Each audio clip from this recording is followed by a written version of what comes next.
Hello, I'm Peter Russell, and I'd like to welcome you to this, our final program in this series.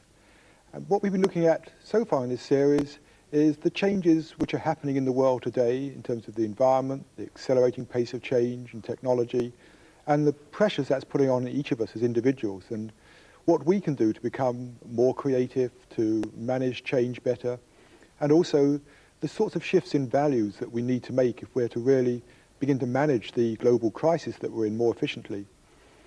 In this final program, I want to look more at where technology is taking us, particularly information technology, and look at some of the implications of that on our own lives. And with me, as before in the studio, I'm joined by Matea and Tony and Vida and Jerry, who will be, as always, joining in the discussions as we go along. But before we move into discussion, what I'd like to do is maybe step back and take a much larger perspective of affairs than we have taken in some of the previous programs, to really step back and look a bit more at how we have come to this time in history, the end of the 20th century.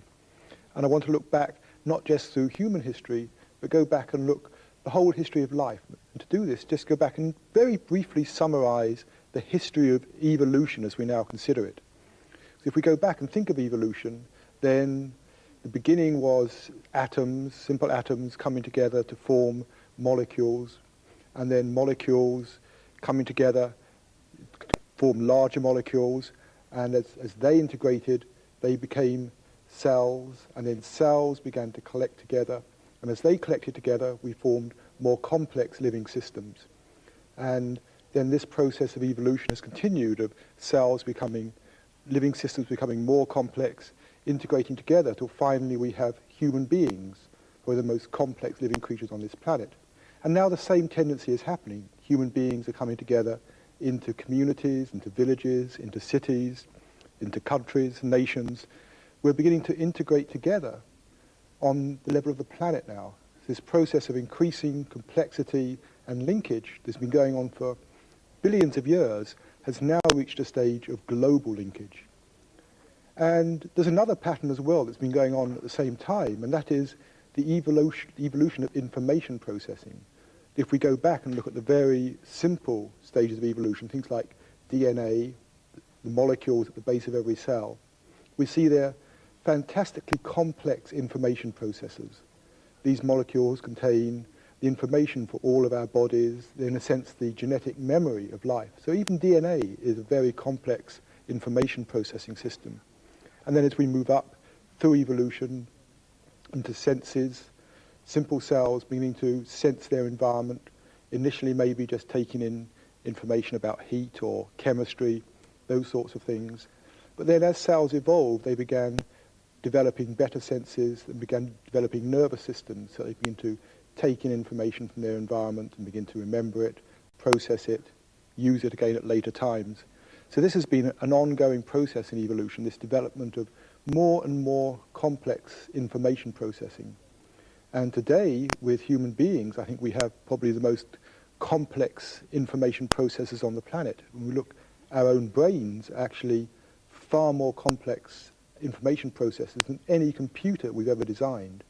And we are using this information processor of the human brain to begin to share information, that with language we can talk to each other.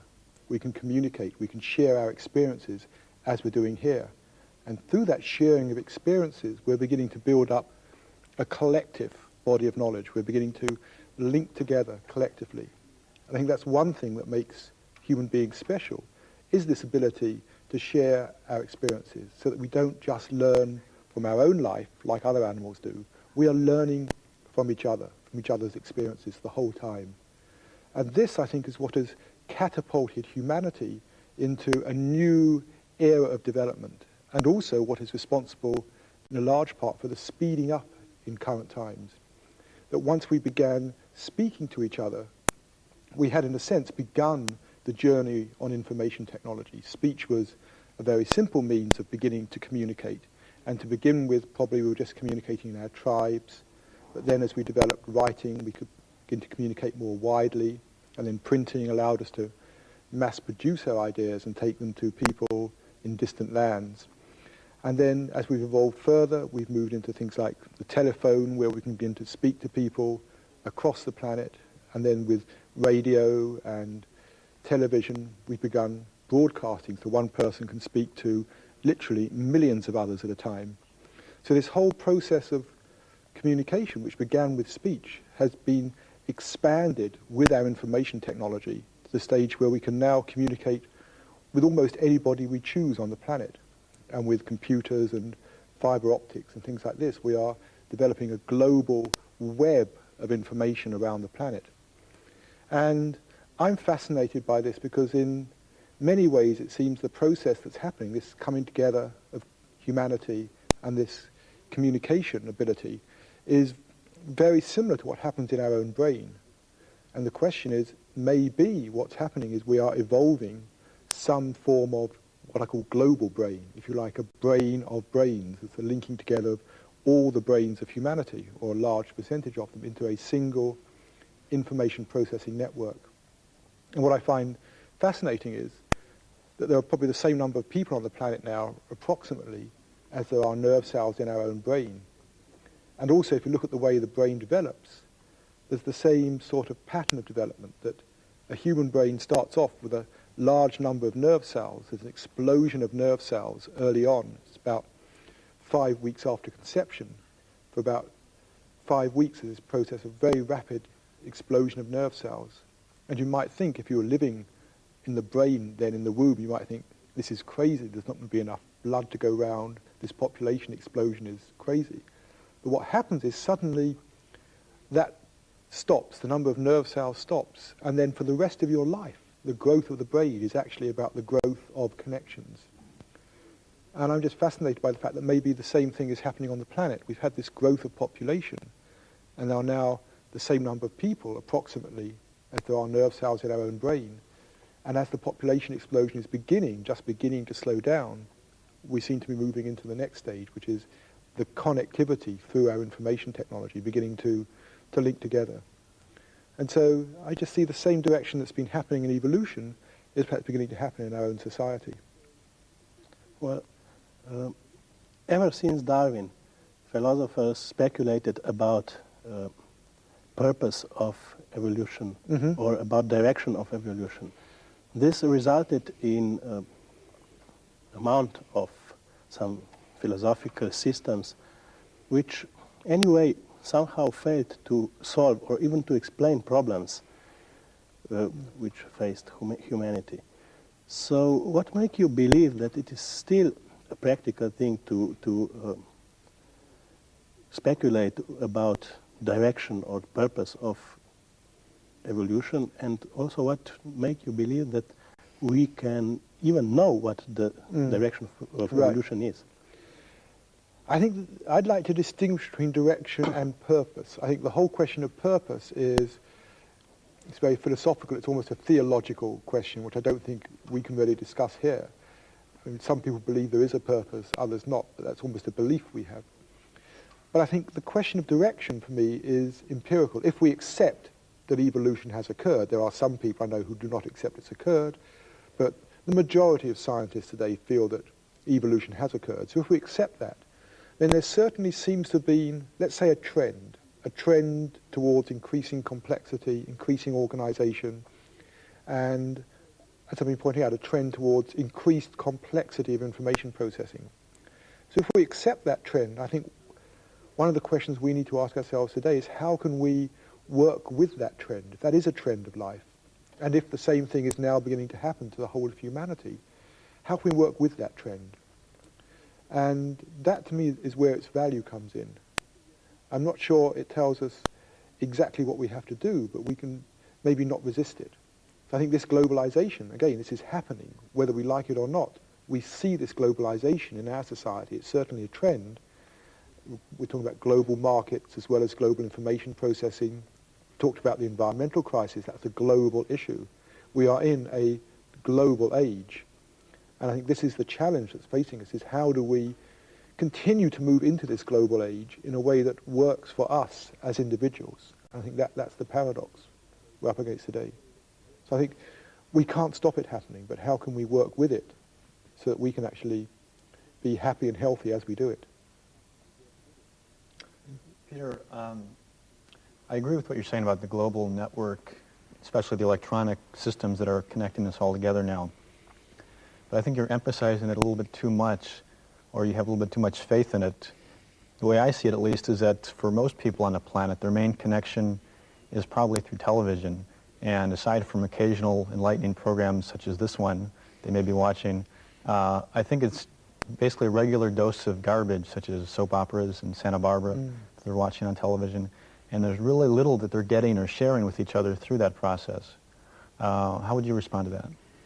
I agree. I think it's as if the infrastructure is there. We have a global telecommunication media now that, I mean, somebody sitting in Africa or China can, with a satellite dish, pick up a global station. I mean, there are stations that go around the world on satellite dishes. So it is possible. And again, with telephones and other means of communication. I think what you're bringing out, though, is the second question, which is, what is it we communicate? And if we're just communicating soap operas, we're largely supporting the old values. And I think this is what is happening at the moment. The media is, by and large, supporting the current system, the status quo. As we saw in the last program, this has to change. If we're going to move into a future in which we can actually survive and have a decent living, we've got to move out of this material mode of consciousness. And I think you're right, the soap operas, a lot of the programs are just reinforcing this way of thinking that has to change. But I'm hopeful, because what I see are many people moving into the media who are trying to change things. I think things are changing. I mean, you talk about a few enlightening programs.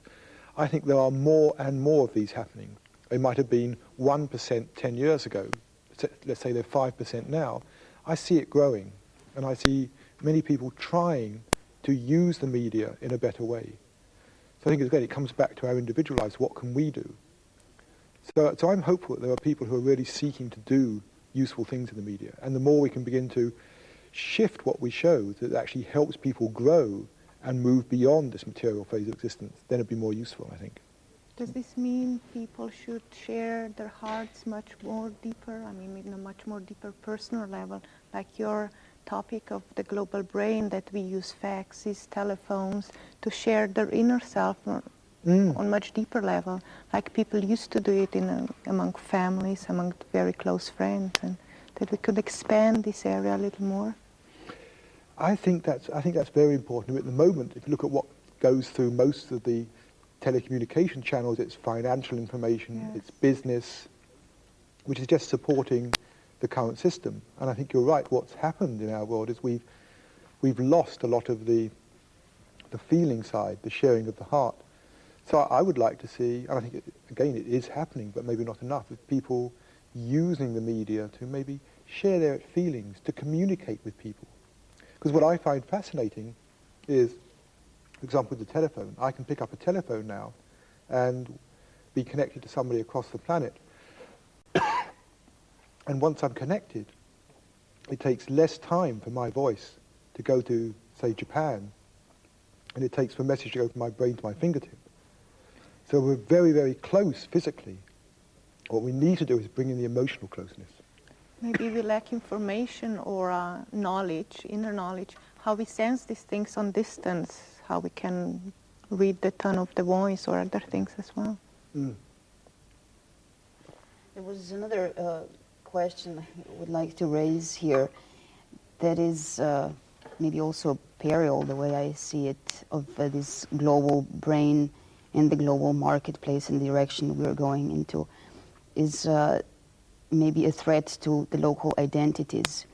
because I think if we are trying to solve the environmental crisis, I think the attachment of people to the earth and to the place where they live in, and also to the tradition, the heritage, and just this generation flow, I think that's extremely important. So I do see a danger here also with this growing MTV generation. No matter where the young people live, they all share the same values, which are predominantly very commercial. But nature, as we heard earlier. Excuse me. It doesn't really seem to be a danger to me.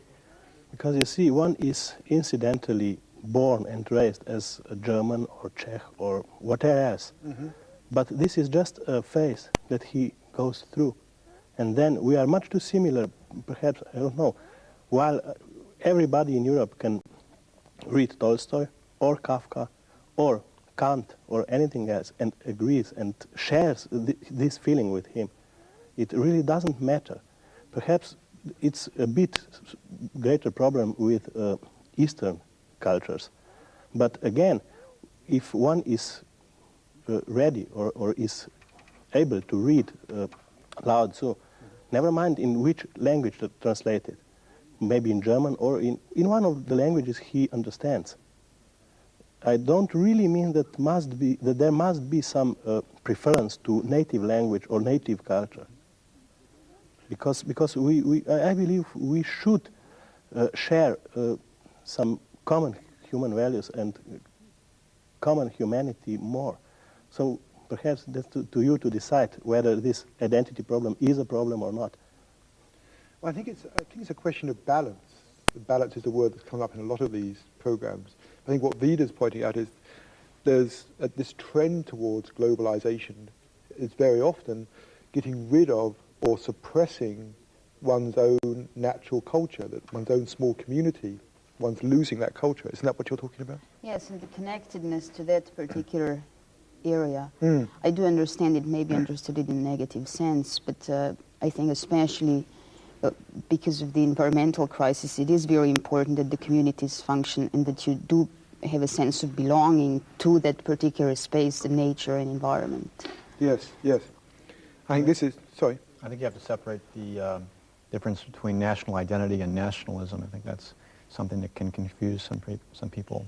How would you differentiate them? I don't really, nationalism is something negative, I know. It's if you think that your race or your community is better than others.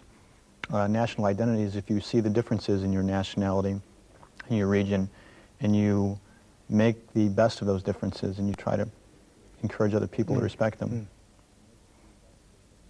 Yeah.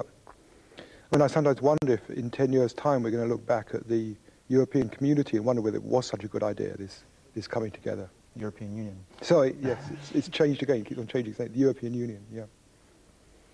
But I think the other thing, I mean, which you're bringing out, Matteo, is how do we become more human in it all? I think technology can be dehumanizing.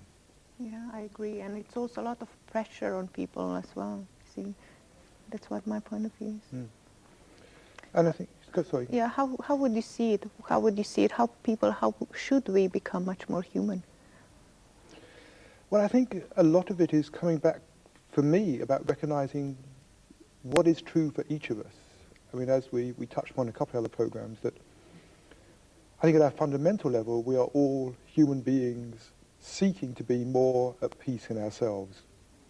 But what we tend to do is we think that this peace comes from outside us, and other people are outside us.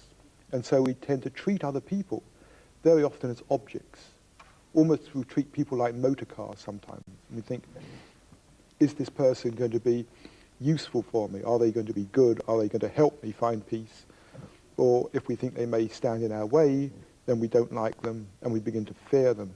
So we're treating people as almost like commodities. How useful is this person for me in my search for peace?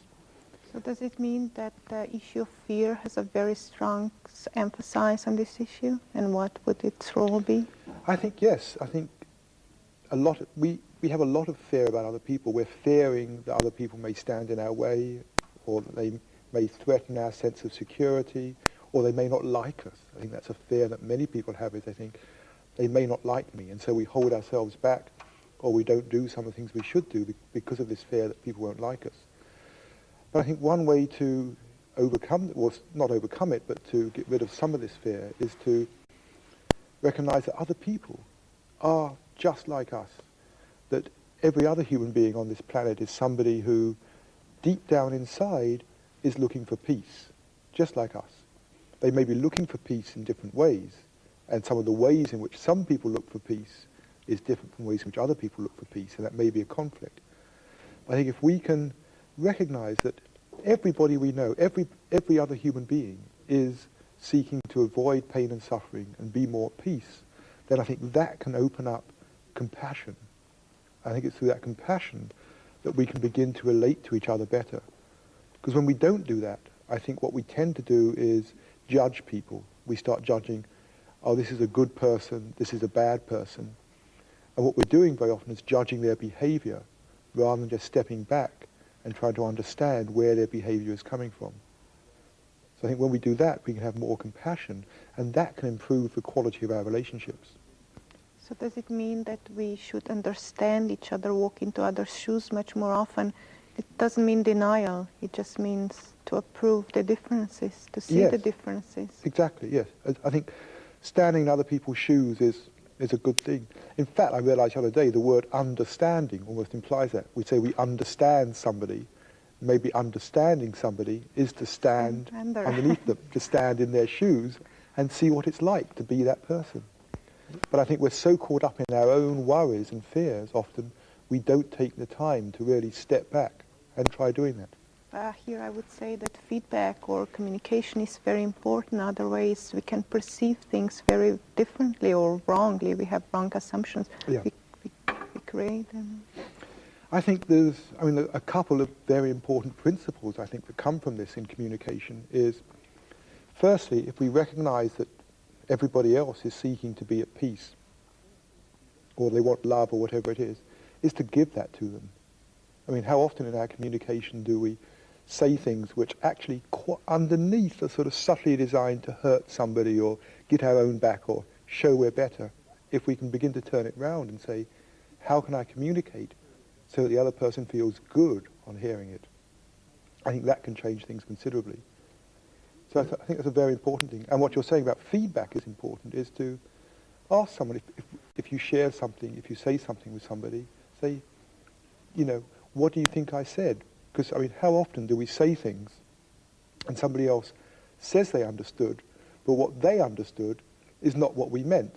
And we go on for hours or days understanding completely different things. And just that very simple process of you saying back to me what you understood I said can clear up a lot of miscommunication. So it's not saying you should do things or you should change. It's I perceived you, or I felt that you meant that, or that's something like that. Or that when we say, we have to say something unpleasant, if we can't just, because of our weaknesses, we can choose the way we say it. I think that's very important. Yes, if one has something difficult to say to somebody, to actually say, there's something I want to talk to you about, but I find it difficult because you might not like me, or you might criticize me, or you might think I'm silly. Just saying things like that, or excuse me, I want to give you some critical feedback. If we, how we say it can make it much easier for the other person. So the way I see it then, it's being honest to ourselves first in order to be honest to the other people as well. Yes, I think that's the key thing, is being honest and expressing the truth. But expressing the truth in such a way that the other person feels good. Because if you don't, if I say something and you feel bad, you're probably going to feel attacked in some way. This is human nature. You feel I've attacked you. And then again, it's human nature, if you feel attacked, that you want to attack me back.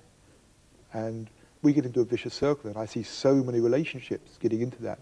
Two people subtly attacking each other. And what I'm suggesting is we can just turn around. It's a different way of loving each other. Very often I see couples saying they love each other, but it's almost as if they're facing the opposite way, saying, I will give you love if you turn around and give me love. And they're saying, no, I will give you love if you turn around and give me love. And if we can actually turn around and say, okay, this person wants love, let me find a way to give it. This example about a married couple or a couple in love was really brilliant, but I still felt something while listening to your dialogue. Those things appeared to be somehow familiar to me. See, this understanding and compassion and so on is something that almost all religions taught us for nearly 2,000 years. What makes you believe that your thought could be perhaps more successful? Because we see that people didn't really change a lot during those 2,000 years. Well, firstly, I don't think, if you strip away all the surface, I don't think underneath what I'm saying is any different from what's being said 2,000 years ago or even 5,000 years ago. I think there's a basic wisdom of humanity, of how we can cooperate with each other, how we can be more loving, how we can be less attached to things, that sort of wisdom. I mean, it's there in Christianity about, it's easier for a camel to get through the eye of a needle than for a rich man to enter the kingdom of heaven. It's the same idea. I would say we haven't listened to it enough. Well, perhaps we've listened to it and tried to understand it, but we haven't put that into practice in our life. And I think what we need today is to try to understand that basic wisdom in 20th century terms, so we can put it into practice in our lives now. I think maybe another reinforcement from today's point of view is the very fact that we are living in such a very obvious crisis, which is something we have talked about, is clearly showing us that the direction of our development went wrong somewhere along the line. So this is just reinforcing what the teachings have been saying for thousands of years. Yes, in a way, you could say some of them are forecasting. If you don't improve yourself, if you don't begin to look at yourself and tend to your inner world, your inner development, then you're going to meet disaster. I think this is what a lot of the forecasts have been in religious teachings. And here we are at this time in history where we can say we haven't done what they said. We have kept on with this material growth, and we are at this stage of disaster. And maybe this is our last chance as a species to actually begin to seriously look at what these teachers were saying. I think that doesn't mean to say going back to religion, because what I think has happened, just my personal view, is that over time, religious teachings have got distorted and changed. They've been translated from one language to another. They've been understood by different people at different times. And through that process, the truth has got embellished, covered up with different doctrines and dogmas, so that now when we look at religion, we see many different teachings, and very often we see conflict, and we have people fighting over which religion is right. I think underneath, they are all trying to say the same thing. And what we need to do today is to look at that, because I think there is something in there that is a wisdom that is very important, that we need to really learn to put into practice in our lives. As we were saying in the last program, with the environment, I think if we're going to really solve the environmental crisis, as well as doing everything we can on the external level to deal with all the problems, we also need to look at ourselves and ask why it is that we are behaving in this way. So I think the reason is because we haven't actually spent enough time working on ourselves. As we said in an earlier program, we've developed a long way since the Greeks, but materially, in the outer world, we can do all these wonderful things for the outer world, but when it comes to ourselves, we're very poor at managing ourselves. So what is the best strategy for managing ourselves? Would you suggest meditation or other techniques? Or I think there are many, many different ways. I think meditation is one way, which we've mentioned briefly, which some people find works for them, other people don't find it works so well for them. But meditation is one way. I think looking at ourselves, looking at our life, looking at our behavior can very often reveal some of the areas we work upon. I often say that I think our relationships are sometimes our biggest spiritual teachers. The people we're intimately in relationship with can actually show us where our egos come up, where our self-centeredness is, where our expectations trip us up. I mean, like, every time you find yourself getting angry with somebody is an opportunity to say, okay, what's going on underneath? Why am I getting angry? What's happening here? And that helps us to see our expectations, to see what's going on inside ourselves. And That's really been the theme, I think, of this whole program. I wish we could go on to it more, because I think it's a very important topic. But I think in this series, we've just been looking, I see it as a beginning. We've just begun looking at how we can begin to take ourselves more, not more seriously, begin to explore ourselves in more depth. And I think this will be more and more the direction we need to move in the future, is understanding ourselves so that we can develop ourselves to match the development we've had in the external world.